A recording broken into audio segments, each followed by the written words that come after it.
ATS भी कर रही है। अर्पिता, ठीक है, आप रहिए जरा जनक साथ। धर्मांतरण मामले में गुजरात से गिरफ्तार सलाउद्दीन शेख की पासपोर्ट कॉपी सामने आई है और जिसके मुताबिक उसका पासपोर्ट 14 सितंबर 2020 को जारी किया गया है। पासपोर्ट में सलाउद्दीन का पता वडोदरा के फतेहगंज का है। पासपोर्ट में पत्नी का नाम फहमीना सलाउद्दीन शेख है। जनक, अब ये पासपोर्ट भी सामने आया जो कि 14 सितंबर का बताया जा रहा है।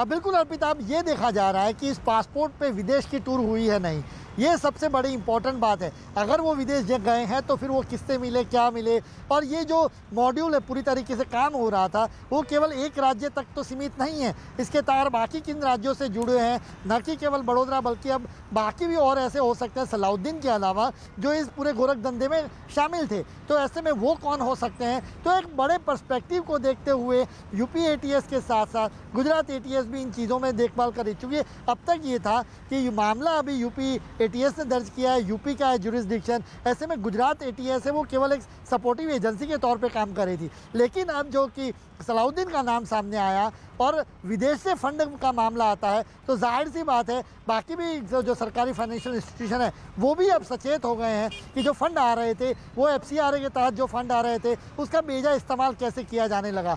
वो कौन कौन लोग हैं, क्या अकेला सलाउद्दीन है या उसके साथ भी बाकी लोग हैं, ये तमाम चीज़ें हैं वो गुजरात एटीएस पर भी फिलहाल खंगाल रही है। ठीक है जनक, रहिए जरा साथ। वहीं देखिए, आरोपी उमर गौतम की पुलिस रिमांड 3 दिन के लिए बढ़ गई है। एटीएस 3 दिन के रिमांड के दौरान उमर गौतम से पूछताछ करेगी। यूपी एटीएस जबरन धर्मांतरण के मामले में सबसे पहले उमर गौतम और जहांगीर को गिरफ्तार किया था और यूपी एटीएस इन दोनों को रिमांड पर लेने के बाद पूछताछ कर रही है। इसके आधार पर एटीएस ने उससे जुड़े लोगों की सूची तैयार की। यूपी एटीएस उमर गौतम के 150 साथियों की तलाश में जुटी है। सोमवार को यूपी एटीएस ने धर्मांतरण मामले में 3 और लोगों को गिरफ्तार किया। इनमें बाल कल्याण मंत्रालय का इंटरप्रेनर इरफान ख्वाजा खान और अपना धर्म परिवर्तन कर चुके 2 मूक बधिर राहुल भोला और मन्नू यादव उर्फ अब्दुल मन्नान शामिल थे। अजीत हमारे साथ मौजूद है। अजीत, एटीएस 3 दिन के रिमांड के दौरान उमर गौतम से अब पूछताछ करेगी। फिलहाल अभी तक जो पूछताछ हुई है, किस तरीके के तार उससे जुड़ चुके हैं? क्योंकि ये भी जानकारी थी कि 100 से 150 लोगों से इस बीच पूछताछ भी हुई है। क्या जल्द ही कोई गिरफ्तारी और भी होगी? देखिए बिल्कुल अर्पिता, 1 हफ्ते की ट्रांजिट जो रिमांड थी लखनऊ के मुख्य न्यायिक मजिस्ट्रेट से उमर गौतम और जहांगीर कासमी की, वो पूरी हो रही थी कल। जिसके बाद एटीएस ने 3 दिन की अर्जी लगाई थी, उस पर उनको ट्रांजिट रिमांड मिल गई, यानी वो अभी 3 दिन तक और पूछताछ करेंगे। क्योंकि उमर गौतम वो शख्स है जिसकी बिना पर ही ये पूरी जांच टिकी हुई है। उमर गौतम के ही बयान के आधार पर, पूछताछ के आधार पर जो गिरफ्तारी हुई हो, चाहे इरफान की जो महाराष्ट्र के बीड़ जिले का जो इंटरप्रेटर है उसकी गिरफ्तारी हुई, इसके साथ ही जो सलाउद्दीन पकड़ा गया उसके भी लिंक उमर गौतम से हैं। वो कैसे हवाला के जरिए यूपी के अलग अलग संस्थाओं में पैसा भेजता था, तो बहुत कुछ उमर गौतम पर डिपेंड करता है। इसीलिए उमर गौतम की रिमांड को एटीएस ने बढ़वाया है 3 दिन की रिमांड और, यानी अगले 3 दिन तक और पूछताछ होगी। और आपको बता दूं कि एटीएस लगातार उमर गौतम, जहांगीर कासमी, जो और लोग गिरफ्तार किए गए उनको हर जगह अलग अलग शहरों में ले जा रही है, बरेली हो, मेरठ हो, कानपुर हो। और कानपुर में अजीत, क्या एनआईए और एटीएस एक साथ मिलकर पूछताछ करेंगी?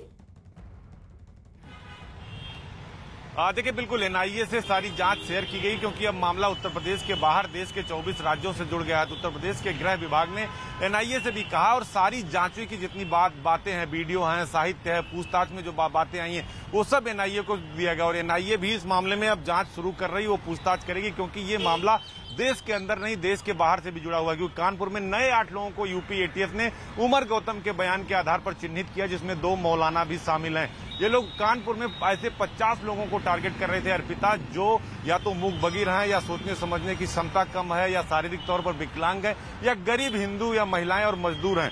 उनको भी एटीएस ने चिन्हित किया और लगभग 2 से 3 लोगों को कानपुर से एटीएस ने हिरासत में भी लिया है, यानी उनसे पूछताछ की जा रही है। एटीएस का जो लखनऊ में मुख्यालय है कानपुर रोड पर, वहां पर लगातार पूछताछ का सिलसिला जारी है और 150 से 170 लोगों को चिन्हित किया गया है जो उमर गौतम को फंडिंग करते थे, यानी उमर गौतम के कहने पर पैसा बांटते थे, हवाला के जरिए पैसा लाते थे और लोगों को धर्मांतरण के लिए प्रेरित करते थे, लालच और लोभ देते थे। तो एक के बाद एक जो सलाउद्दीन की गिरफ्तारी हुई है उसमें भी फंडिंग की बात आई है।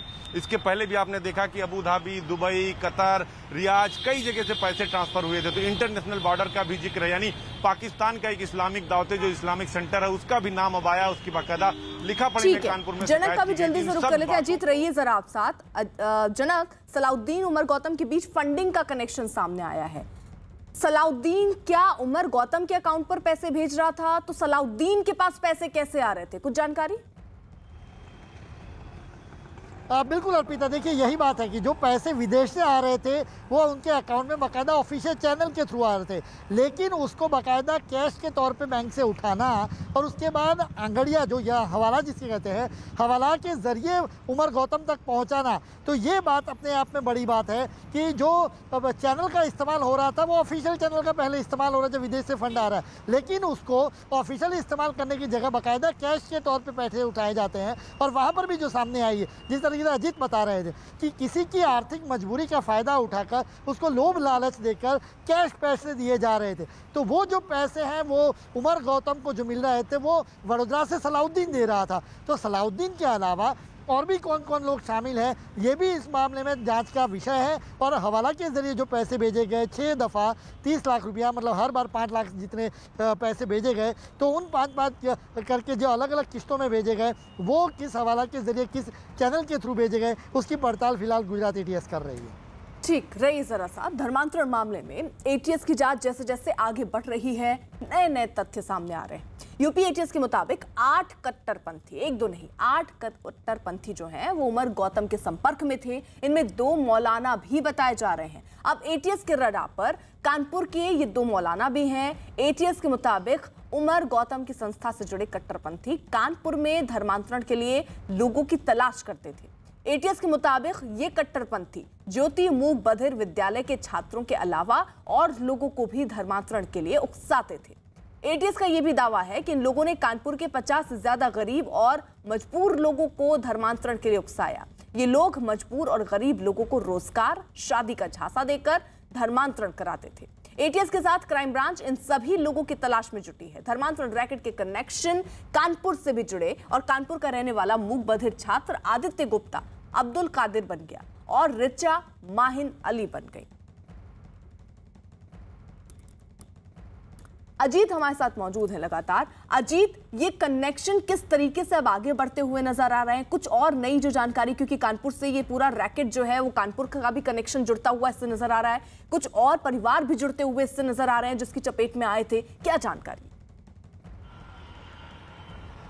देखिए बिल्कुल कई सारे परिवार सामने आए हैं। एटीएस ने जो हेल्पलाइन नंबर जारी किया था उस पर लोगों ने संपर्क किया है। परिवार के लोगों से एटीएस ने मुलाकात की है। एटीएस के जो आईजी एटीएस हैं जीके गोस्वामी वो लगातार बात कर रहे हैं। हालांकि वो मीडिया से बात नहीं कर रहे हैं क्योंकि इस पूरे ऑपरेशन को एडीजी एलो और ACS home UP Awanish Awasthi lead कर रहे हैं और यही लोग रिपोर्ट देते हैं मुख्यमंत्री को, क्योंकि कानपुर से ही शुरुआत हुई थी। जो उमर गौतम और जहांगीर कासमी की गिरफ्तारी भी हुई वो भी कानपुर का ही एंगल था। उसके बाद आपने देखा कि रेल पटरी का जो मामला है, कानपुर का जो दक्षिणी इलाका है अर्पिता, उस इलाके में काफी मजदूर और गरीब लोग रहते हैं। तो ये उस इलाके में जाते हैं और उनको टारगेट करते हैं, मूक बधिर स्कूल में जाते हैं, उनका ब्रेन वॉश करते हैं, पूरा एक रैकेट बनाते हैं। तो उमर गौतम के कई साथियों की तलाश है। आज रात भी फतेहपुर में एटीएस ने छापेमारी की है।